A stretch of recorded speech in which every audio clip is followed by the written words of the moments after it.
मैं जितेंद्र गहलोत, आदर्श विद्या मंदिर माजीवाला। अध्याय 5, जीवन की मौलिक इकाई, कक्षा 9वीं। जीवन की मौलिक इकाई कोशिका। हमने पढ़ा कि कोशिका कई छोटे छोटे भागों से मिलकर बनी होती है, जिन्हें कोशिकांग कहा जाता है। अर्थात कोशिका में जो छोटे छोटे भाग उपस्थित होते हैं, जो स्वतंत्र रूप से अपने अपने कार्यों को करते हैं, उन्हें कोशिकांग कहा जाता है। कोशिकांग के दो भागों के बारे में हमने पहले अध्ययन किया, जिनमें अंतर्द्रव्यी जालिका, अंतर्द्रव्यी जालिका, दूसरा गोल्जी काय जिसकी खोज कैमिलो गोल्जी द्वारा की गई। वहीं आज पढ़ेंगे तीसरा बिंदु, लाइसोसोम।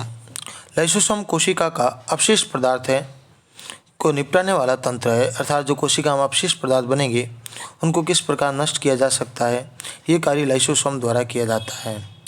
लाइसोसोम बाहरी पदार्थ के कोशिका अंगकों के टूटे फूटे भागों को पाचित करने, कोशिका को साफ करते हैं। वहीं कोशिका के अंदर आने जाने वाली बाहरी पदार्थ जैसे बैक्टीरिया तथा भोजन तथा पुराने अंगक जो लाइसोसोम में चले गए हैं, जो उन्हें छोटे छोटे टुकड़ों में तोड़ देते हैं। अर्थात कोशिका के अंदर आने वाले जो भी बैक्टीरिया है, भोजन है और जो भी पुराने अंग है जो नष्ट करने योग्य है, उन सभी को ये छोटे छोटे भागों में तोड़ देता है। और उन छोटे भागों में तोड़कर लाइसोसोम में बहुत ही शक्तिशाली पाचनकारी एंजाइम पाया जाता है, जो कभी सभी कार्बनिक पदार्थों को तोड़ने में सक्षम होता है। अर्थात भोजन में उपस्थित सभी कार्बनिक पदार्थ जिसका अपघटन अभी तक नहीं हुआ, तो वो लाइसोसोम में आकर अपघटित हो जाते हैं। लेकिन लाइसोसोम कोशिका सफापचय में व्यवधान के कारण जब कोशिका स्वयं क्षतिग्रस्त या मृत हो जाती है, तो लाइसोसोम फट जाता है। अर्थात कोशिका की किसी प्रक्रिया के कारण यदि कोशिका स्वयं नष्ट हो जाती है, तो उस स्थिति में लाइसोसोम फट जाता है और लाइसोसोम उसी कोशिका के एंजाइम कोशिका में पाए जाने वाले एंजाइम अपनी ही कोशिका को पाचित कर देगा, उसका पाचन कर देता है। इसलिए लाइसोसोम को कोशिका की आत्मघाती थैली भी कहा जाता है। वहीं संरचनात्मक दृष्टि से लाइसोसोम में झिल्ली से घिरी हुई संरचना उत्पन्न होती है, जिन्हें पाचक एंजाइम के नाम से भी जाना जाता है। ये पाचक एंजाइम मुख्य तौर पर, जैसा कि हमने पढ़ा था, अंतर्द्रव्यी जालिकाओं आदि में बनाए जाते हैं, उनके द्वारा इनका निर्माण होता है। दूसरे भाग के रूप में देखें तो माइटोकॉन्ड्रिया कोशिका का बिजली घर है। अर्थात इस प्रकार हम कह सकते हैं कि जैसे मानव शरीर को कोई भी कार्य करने हेतु ऊर्जा की आवश्यकता होती है, यह ऊर्जा उसे कार्बनिक पदार्थों के विघटन करने से प्राप्त होती है। अर्थात जब भोजन वगैरह मनुष्य जब ग्रहण करता है, तो कोशिकाओं में ऑक्सीजन की उपस्थिति के कारण इन्हें छोटे छोटे भागों में तोड़कर उनसे ऊर्जा प्राप्त की जाती है, और ये ऊर्जा बनाने का जो कार्य है वो माइटोकॉन्ड्रिया में संपन्न होता है। तो जिस प्रकार बिजली घर से बिजली देने का कार्य होता है, अर्थात विद्युत ऊर्जा का सभी शहर या गांवों में वितरण होता है, उसी प्रकार हमारे शरीर में ऊर्जा का निर्माण माइटोकॉन्ड्रिया में होता है, और माइटोकॉन्ड्रिया ही उस कोशिका के पूर्ण भागों को ऊर्जा प्रदान करता है। इसलिए माइटोकॉन्ड्रिया को कोशिका का बिजली घर अर्थात शक्ति ग्रह भी कहा जा सकता है। जीवन के लिए आवश्यक विभिन्न रासायनिक क्रियाओं को करने के लिए माइटोकॉन्ड्रिया एटीपी अर्थात एडिनोसिन ट्राइफॉस्फेट के रूप में ऊर्जा प्रदान करने का कार्य करता है। अर्थात इस अभिक्रिया के तहत जो ऊर्जा बनेगी वह एडिनोसिन ट्राइफॉस्फेट के रूप में निर्मित होती है। ये एडिनोसिन ट्राइफॉस्फेट अर्थात एटीपी कोशिका से निर्मित ऊर्जा होती है, जो शरीर के नए रासायनिक यौगिकों को बनाने के लिए तथा यांत्रिक कार्य करने के लिए एटीपी में संचित ऊर्जा का भी उपयोग किया जाता है। अर्थात शरीर में जितनी भी रासायनिक प्रक्रिया होगी, जिसमें जटिल कार्बनिक पदार्थों को विघटित कर उनको तोड़कर उनसे ऊर्जा प्राप्त की जाएगी, या उन्हें तोड़कर सरल अणुओं में परिवर्तित किया जाएगा, या जो यांत्रिक कार्य हो रहे हैं जैसे कि दांतों द्वारा भोजन को चबाना, पैरों द्वारा गति करना आदि जो यांत्रिक कार्य होते हैं, वहीं भोजन का पाचन करना, उत्सर्जन प्रक्रिया को चलाए रखना, इस प्रकार के रासायनिक जो कार्य होते हैं, उन दोनों के लिए ही ऊर्जा की आवश्यकता होती है। और ये ऊर्जा एटीपी द्वारा एटीपी के रूप में होती है, अर्थात एडिनोसिन ट्राइफॉस्फेट के रूप में रहती है, और इन्हीं संचित ऊर्जा का उपयोग इन कार्यों के लिए किया जाता है। माइटोकॉन्ड्रिया में दोहरी झिल्ली पाई जाती है, अर्थात इसके ऊपर दोहरा आवरण होता है, इसके ऊपर एक कवरअप होता है जो इसे रोक कर रखता है, उसके ऊपर कवर करके रखता है। यह बाहरी झिल्ली छिद्रित होती है, वहीं भीतरी झिल्ली बहुत ही अधिक वलयित होती है, अर्थात बाहर की भित्ति पर या बाहरी झिल्ली पर छोटे छोटे छेद उपस्थित होते हैं, तो वहीं आंतरिक भित्ति में छेद के स्थान पर छोटी छोटी वलय होती है, छोटी छोटी संरचनाएं पाई जाती है। ये वलय एटीपी बनाने वाली रासायनिक क्रियाओं के लिए एक बहुत ही बड़ा छत्र बनाने का कार्य भी करती है, अर्थात जो एटीपी अर्थात जहाँ पर एडिनोसिन ट्राइफॉस्फेट ऊर्जा का निर्माण होता है, तो उसे निर्माण करने के लिए जो स्थान चाहिए ये भीतरी जलय अर्थात भीतरी झिल्ली के द्वारा उसे प्रदान किया जाता है। इन रासायनिक छत्रों के लिए उसे ऊर्जा दी जा सकती है। माइटोकॉन्ड्रिया जैसे आप देख सकते हैं, माइटोकॉन्ड्रिया बहुत ही अद्भुत अंगक है, यानी बहुत ही अद्भुत कार्य करता है, क्योंकि उसमें उसका स्वयं का अपना डीएनए और स्वयं का राइबोसोम उपस्थित होता है। अतः माइटोकॉन्ड्रिया अपना कुछ प्रोटीन स्वयं निर्मित कर सकता है, स्वयं बनाने का कार्य कर सकता है। जैसे कि यहाँ पे एक माइटोकॉन्ड्रिया की संरचना दे रखी है, आप इसे गौर से देखेंगे तो ये एक माइटोकॉन्ड्रिया है।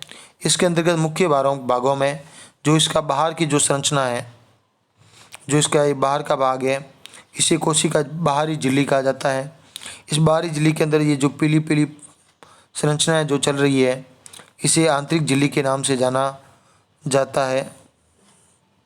वहीं इसके बीच का ये भाग आधांतरी के नाम से जाना जाता है। वहीं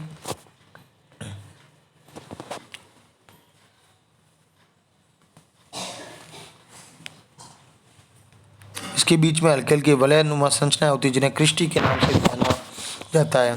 अतः माइटोकॉन्ड्रिया अपना कुछ प्रोटीन स्वयं निर्मित करता है, उसके स्वयं द्वारा से निर्मित किया जाता है। अगला भाग है हरित लवक प्लेस्टिड। जिस प्रकार हम हरित लवक के बारे में जानते हैं, उसी प्रकार पेड़ पौधों में लवक के और भी कई भाग उपस्थित होते हैं। प्लेस्टिड यानी लवक कह सकते हैं। प्लेस्टिड केवल पादप कोशिकाओं में ही पाए जाते हैं, अर्थात जंतु कोशिकाओं में इनका अभाव होता है, और ये प्रकाश संश्लेषण की प्रक्रिया के लिए बहुत ही महत्वपूर्ण होते हैं। प्लेस्टिड मुख्यतः दो प्रकार के होते हैं, जिनमें क्रोमोप्लास्ट व ल्यूकोप्लास्ट महत्वपूर्ण है। क्रोमोप्लास्ट वे होते हैं जो रंगीन प्लेस्टिड अर्थात कुछ पौधों के रंगीन होने के लिए उत्तरदायी होते हैं, तो वहीं ल्यूकोप्लास्ट श्वेत तथा रंगहीन प्लेस्टिड के लिए उत्तरदायी होते हैं। क्रोमोप्लास्ट के अंतर्गत जिस प्लेस्टिड में क्लोरोफिल वर्णक पाया जाता है, अर्थात क्लोरोफिल उपस्थित होता है, उन्हें क्लोरोप्लास्ट कहा जाता है। क्लोरोप्लास्ट में पौधों में क्लोरोप्लास्ट प्रकाश संश्लेषण के लिए बहुत ही जरूरी होते हैं, अर्थात प्रकाश संश्लेषण की प्रक्रिया के लिए हरित लवक में क्लोरोफिल अर्थात क्लोरोफिल वर्णक को या हरित लवक को पादपों में होना बहुत ही आवश्यक होता है, बहुत ही जरूरी होता है।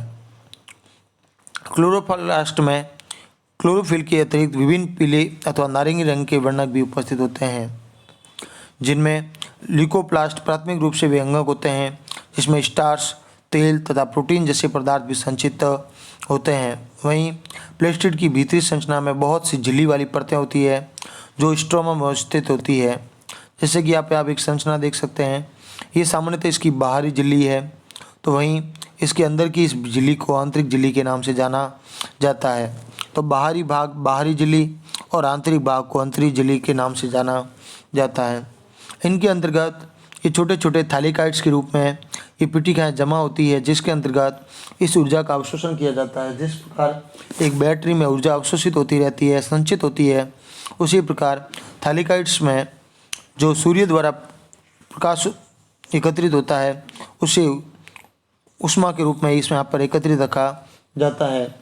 वहीं इन थैलिकाइड्स के बाद वहीं दूसरी स्थिति ग्रेनम की उपस्थित होती है, और इन थैलिकाइड्स और ग्रेनम को आपस में जोड़ने का कार्य एक विशेष संरचना द्वारा होता है जिसे इंटर ग्रेनम कहा जाता है। जैसे कि यहाँ पे देख सकते हैं, ये इंटर ग्रेनम के रूप में होती है, और इसका जो मध्य भाग है, बीचली रवांश है, बीचला भाग है, इन्हें पिटिका के नाम से जाना जाता है।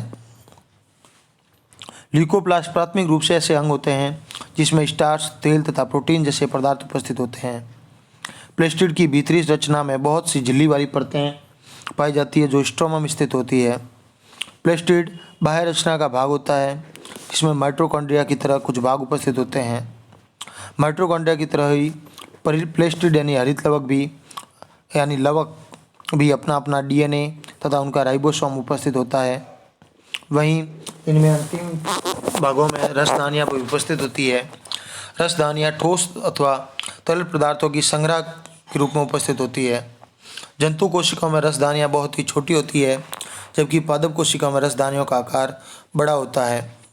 यहाँ तक कि कुछ पौधों की कोशिकाओं की केंद्रीय की रसदानियों का माप कोशिका के आयतन का 50% से 90% तक भी होता है। पादप कोशिकाओं की रसदानियों में कोशिका द्रव्य भरा रहता है और ये कोशिकाओं को स्फीति अर्थात शीतलता, बिल्कुल चिपचिपा, यदि अपन उसे दबाएंगे तो वो बहुत आसानी से दब सकती है तथा कठोरता भी प्रदान करती है।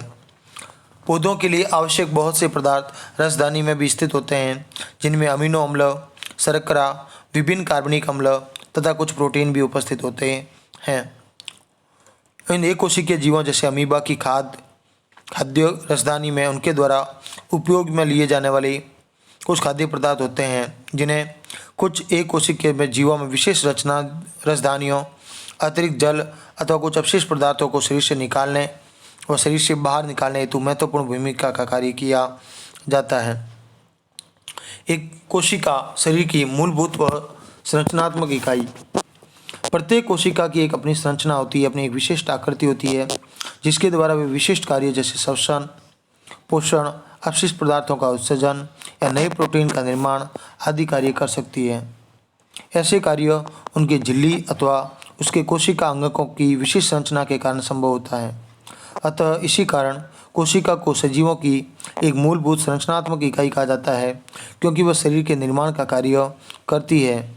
वहीं ये जीवन के विभिन्न कार्यों को संपन्न भी करती है, इसलिए इसे क्रियात्मक इकाई के रूप में भी जाना जा सकता है। अतः कोशिका शरीर की एक मूलभूत व संरचनात्मक तथा क्रियात्मक इकाई कहलाई जाती है या के नाम से जानी जाती है।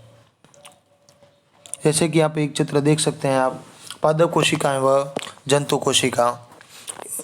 ये एक जंतु कोशिका का चित्र है जिसके अंतर्गत लाइसोसोम, यहाँ पर राइबोसोम यानी आरएनए, माइटोकॉन्ड्रिया बाहरी भागों में आंतरिक उपस्थित होता है, ये वाला भाग।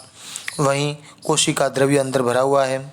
खुरदरी अंतर्विदय जालिका, केंद्रिक के ऊपर एक आवरण, चिकनी अंतर्विदय जालिकाएँ, जीव द्रव्य तंतु, गोल्जिकाएँ आदि उपस्थित होते हैं।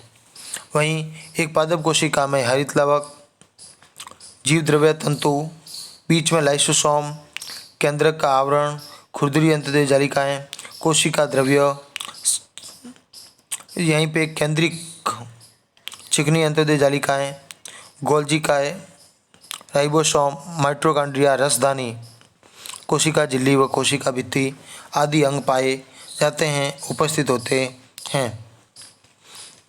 यदि कुछ प्रश्नों में ये भी पूछा जाता है कि जो पादप कोशिका व जंतु कोशिका में क्या अंतर है, तो देख सकते हैं कि पादप कोशिकाओं में कोशिका भित्ति के बारे में, तो पादप कोशिकाओं में कोशिका झिल्ली के चारों ओर सेल्यूलोज से बनी निर्जीव कोशिका की भित्ति पाई जाती है।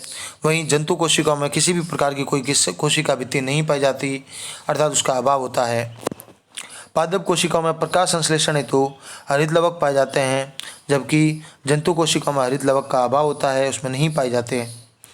वहीं पादप कोशिकाओं में एक से अधिक या दो बड़ी रिक्तिकाएँ उपस्थित हो सकती है। वहीं जंतु कोशिकाओं में रिक्तिकाएँ या तो पाई ही नहीं जाती या बहुत ही छोटी होती है। वहीं विपरीत बात करें तो पादपों में तारकाय अनुपस्थित होता है, तो जंतुओं में तारकाय पाए जाते हैं। पादपों में गोल्जिकाएँ बहुत ही कम विकसित होते हैं, जबकि जंतुओं में विकसित के साथ साथ सक्रिय भी होते हैं। संचित भोजन के रूप में पादप कोशिकाओं में संचित भोजन मंड के रूप में पाया जाता है। वहीं जंतु कोशिकाओं में ये संचित भोजन ग्लाइकोजन के रूप में उपस्थित रहता है, उसके अंदर ये संचित रहता है, सेव रहता है। आज के गृह कार्य में कुछ अलग से प्रश्न दे रहा हूँ। क्या आप ऐसे 2 अंगकों का नाम बता सकते हैं जिनमें अपना आनुवांशिक पदार्थ होता है? यदि किसी कोशिका का संगठन किसी भौतिक अथवा रासायनिक प्रभाव के कारण नष्ट हो जाता है तो उसके साथ कौन सी अभिक्रिया दोहराई जाएगी? लाइसोसोम को आत्मघाती थिली क्यों कहा जाता है? कोशिका के अंदर प्रोटीन के संश्लेषण का कार्य कहाँ होता है तथा कौन करता है? कार्बन डाइऑक्साइड तथा पानी जैसे पदार्थ कोशिका से अंदर व बाहर कैसे आ सकते हैं? प्लेज्मा झिल्ली को वर्णात्मक पारगम्य झिल्ली क्यों कहा जाता है? धन्यवाद।